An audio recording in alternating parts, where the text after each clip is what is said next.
Hello and welcome, my dear friend. 1 John 4:1 says, "Beloved, do not believe every spirit, but test the spirits to see whether they are from God." That verse has been living in your life longer than you realize. Chosen ones, this is one of those moments where God quietly confirms what your spirit has been screaming for years. You were right about them the first time. You didn't need the story to unfold.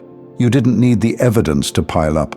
You didn't need 10 red flags, because the truth is, you knew. You knew when nothing bad had happened yet.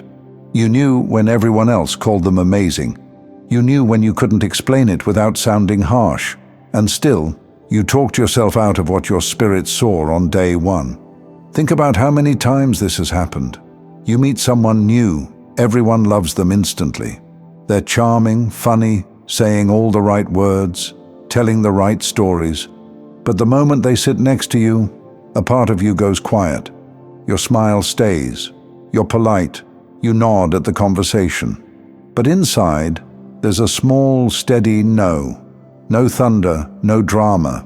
Just that tightening in your chest that says, be careful here.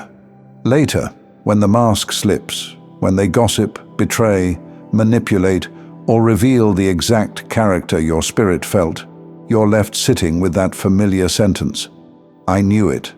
I felt this from the beginning." Or maybe it happens in your own house. You're getting ready for a family gathering or a visit from someone you've known for years. Nothing strange has happened yet, but as the time gets closer, your body gets heavier. You move slower. Your mood drops for no clear reason. You open the door anyway. You serve the tea. You smile in the conversation. And then, like clockwork, here it comes. The passive-aggressive comment, the subtle disrespect, the guilt trip, the argument you knew was hiding in the small talk. And again you think, why do I always sense this before it happens? We both know this can feel as much like a curse as it does a gift.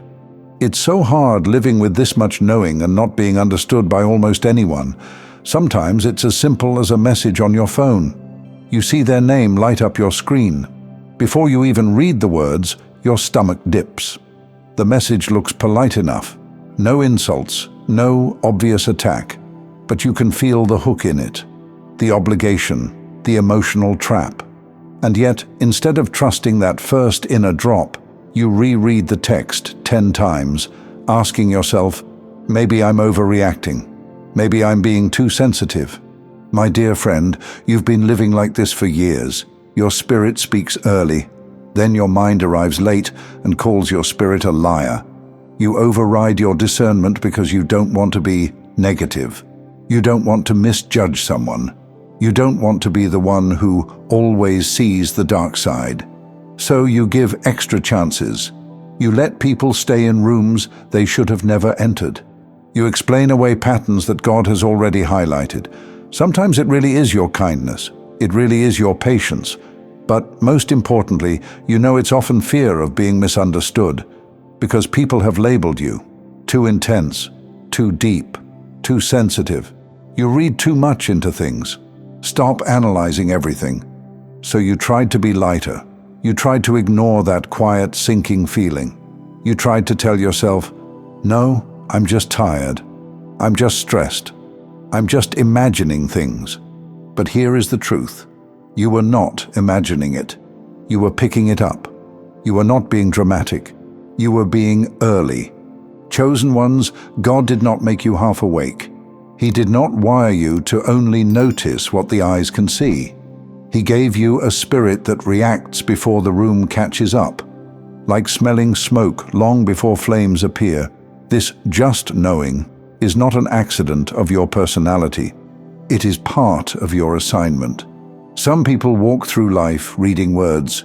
You walk through life reading atmospheres. You don't just hear what people say, you feel what they mean. And that can be exhausting when no one explains what it is. So you start doubting your own radar. You start trusting other people's opinions over your own peace. You start staying where you already know you don't belong.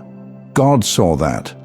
God saw you sitting in rooms feeling wrong in your spirit, but staying to keep the peace. God saw you saying, Maybe it's me, while he was trying to tell you, no, it's not. God saw the nights you lay in bed replaying conversations, trying to figure out if you misread everything, even when he already warned you at hello. My dear friend, you've been holding your inner knowing up against other people's comfort, and then wondering why you feel like something is wrong with you. It's like holding a clear X-ray in your hand while everyone else stares at the skin and says, they look fine to me. Of course they look fine. They're only seeing the surface. You're seeing the fracture. Your discernment has been working this whole time. You just haven't been taught to trust it.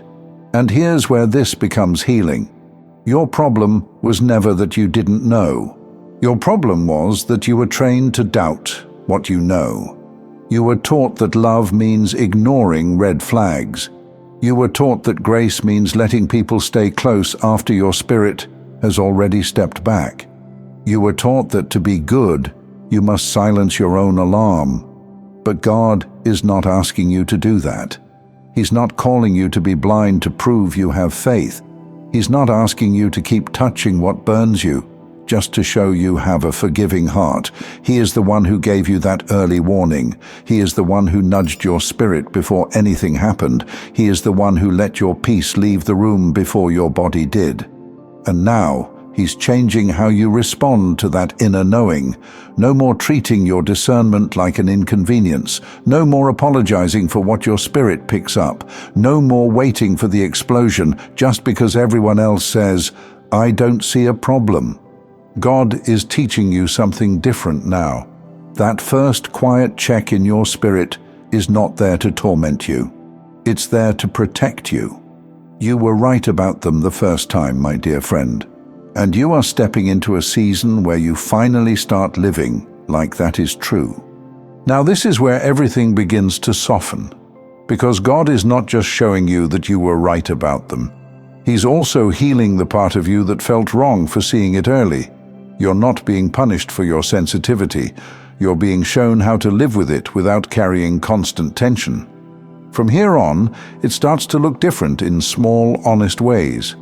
Before you say yes, you take one quiet moment and notice, does my peace stay, or does it quietly step back? You stop forcing yourself to override that first tightening in your chest just to seem agreeable. You start paying attention to how you feel after certain conversations. You notice which people leave you clearer and which leave you second-guessing yourself and even God.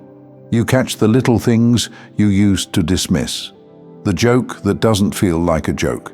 The compliment that still somehow shrinks you. The I'm just being honest that actually carries a sting. And you stop calling that reaction me being dramatic. You start allowing it to be what it is, a gentle signal. When a message arrives and your stomach drops, you no longer spend the whole day convincing yourself you made it up. You read it. You listen to what rises in your spirit.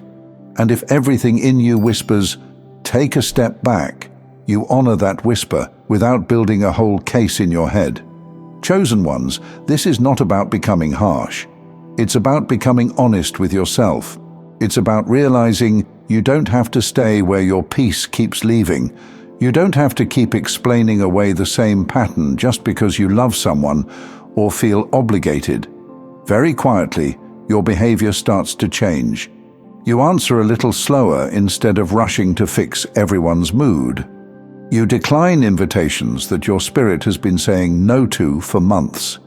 You stop writing long paragraphs trying to justify why you're uncomfortable. Because my spirit doesn't sit right with this becomes enough for you and God, even if no one else understands. You begin to see your discernment not as a wall, but as a doorway. A doorway that leads you away from constant confusion and into environments where you can hear God more clearly, think more clearly, love more freely.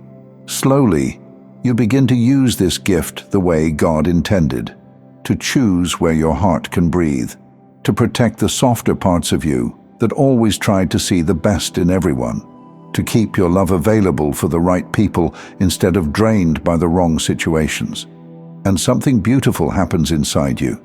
The version of you that always apologized for feeling too much starts to relax.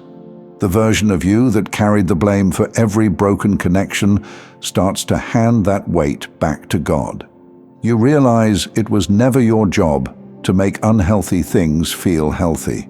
From this point forward, you're allowed to believe this.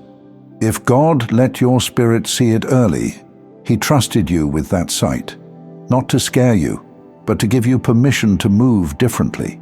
You were right about them the first time, my dear friend, and now the same God who spoke to you then is teaching you gently and patiently to trust what He shows you the first time, to choose peace without feeling guilty, and to walk in truth without turning against yourself ever again. Thank you so much for taking this journey with me. If you found value in this message, please like the video and share it with others who might benefit. Don't forget to subscribe and continue your amazing journey by watching one of the videos showing on your screen that resonates with you the most. See you there.